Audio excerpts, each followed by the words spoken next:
Halo semuanya, perkenalkan nama saya Febriwati Panderajasite dari Universitas Pembangunan Pancabudi.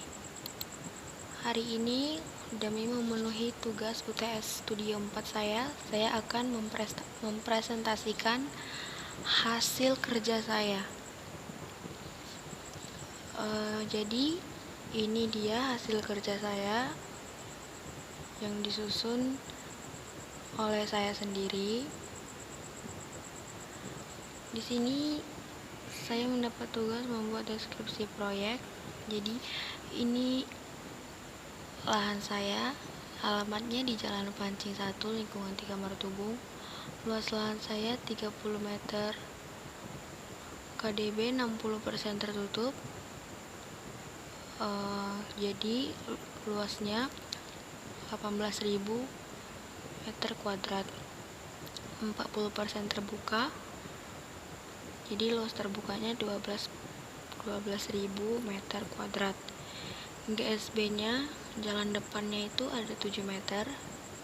Jadi GSB-nya dipotong 3,5 meter. KDH-nya 20%.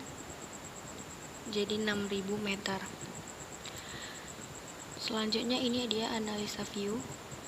Jadi depan lahan saya itu ada jalan besar. Lalu di samping kanan lahan saya, juga di samping kirinya terdapat tumbuh-tumbuhan padi. Bisa dilihat di sini bahwasanya lahan saya sedikit berair. Ada pohon jarang-jarang.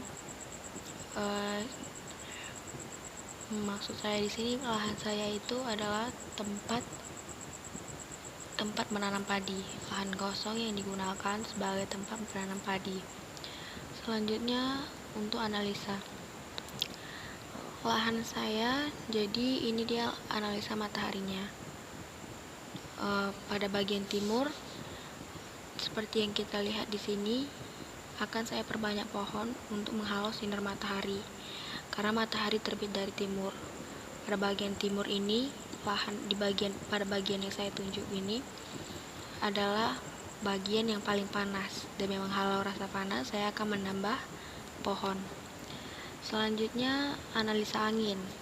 Di sini karena lahan saya terbuka, tidak ada bangunan yang begitu dekat, maka angin datang dari segala arah.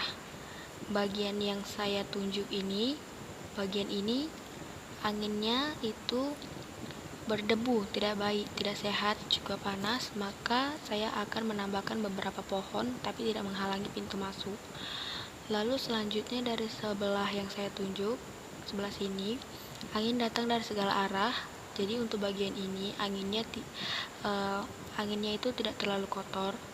Namun untuk menyaring debu-debunya atau menyaring udara panas dari lahan yang sangat terbuka ini, saya juga akan menambahkan beberapa pohon. Selanjutnya untuk analisa vegetasi. Jadi di sini lahan saya ini dipenuhi oleh rumput liar dan pohon. Lalu tanahnya itu lembek. Jadi untuk membangun ini saya akan mulai menimbun tanah atau menaikkan posisi bangunan agar bisa bangunannya itu bisa lebih kuat, lebih tahan. Selanjutnya ini analisa view. Jadi ini adalah sketsanya, sedangkan yang sudah saya tunjuk tadi itu adalah foto secara langsung. Jadi pada bagian ini di sampingnya itu ada rumah, namun di sebelah lahan itu ada tumbuh-tumbuhan, lahan kosong, dan beberapa rumah. Namun rumah itu tidak terlalu dekat dengan lahan kosong saya. Lalu di depan jalan besar itu ada bangunan atau rumah, gang, juga toko. Seperti yang bisa dilihat di sini, ada pohon, lahan kosong, dan lahan saya memang dikelilingi oleh lahan-lahan kosong. Selanjutnya analisa aksesibilitas. Di dekat lahan saya ini, di sebelah sininya ada lahan, masih ada lahan kecil, lalu di sebelahnya ada gang. Gang di sebelah ini adalah gang buntu, jadi benar-benar tidak bisa digunakan. Selain jalan besar, ada juga jalan di sebelah timur. Ini ada jalan yang ada gang sempit. Dan dengan itu dari arah sini saya bisa membuat pintu keluar juga, dan pintu keluar itu melewati gang kecil ini lalu pergi ke jalan besar. Sedangkan jalan besar ini ada dua arah, ada dua arah ke jalan besar. Selanjutnya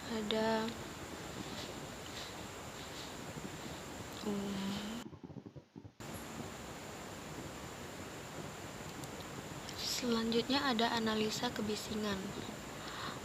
Jadi pada bagian yang saya tunjuk dari sini, lalu ke sini, lalu ke sini, lalu ini dan ini, itu adalah tingkat kebisingan rendah, bahkan tidak ada karena tidak ada bangunan dekat ataupun aktivitas yang terjadi.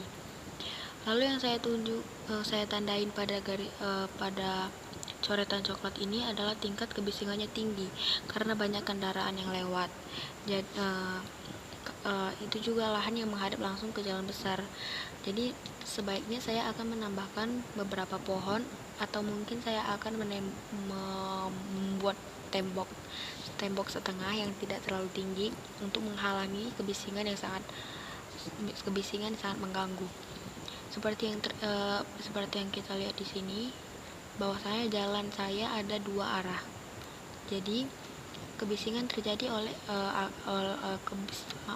kebisingan terjadi diciptakan oleh kendaraan. Selanjutnya analisa pejalan kaki. Pada site yang saya pilih kali ini, pada bagian yang saya tunjuk itu jalan besar. Jadi pejalan kaki tidak memiliki space untuk berjalan, karena di sebelah barat ada jalan kecil gang buntu di sebelah lahannya. Di sebelah side saya ini, sedangkan di bagian timurnya tidak ada untuk akses berjalan kaki, karena di sebelahnya itu di sebelah yang saya tunjuk ini itu gang buntu. Jadi dengan terpaksa pejalan kakinya itu benar-benar tidak ada untuk bagian jalan besar. Ini bukan kawasan yang bisa dijangkau oleh pejalan kaki. Hanya saja jika masuk ke dalam lahan saya akan menambahkan tempat untuk agar bisa diakses oleh pejalan kaki. Selanjutnya analisa pengguna. Pengguna yang saya inginkan berupa keluarga serta orang-orang dewasa. Maksud saya adalah pengguna yang akan tinggal di apartemen yang akan saya rancang. Site ini berada di lokasi atau tempat yang tenang, tidak terlalu bising, bahkan ramai. Dan saya sengaja memilih lahan ini untuk menggait para pengguna yang mendambakan kenyamanan. Juga dengan adanya campuran dari simbol gaya Batak, seperti yang sudah saya bahas, bahwasanya bangunan ini adalah bangunan campuran dari tradisional dengan modern. Jadi dengan campuran yang simbol gaya Batak yang artinya memiliki makna yang bagus, saya berharap para pengguna bisa merasa nyaman. Selanjutnya ini adalah jalur keperluan lain. Keperluan lain yang saya maksud di sini adalah pengangkutan sampah atau mungkin hal-hal yang tidak perlu diketahui, hal-hal atau kegiatan yang tidak perlu diketahui oleh penghuni atau pengunjung. Jadi saya akan membuka akses dari sebelah sini, yang saya tunjuk, sebelah timur. Saya akan membuka akses.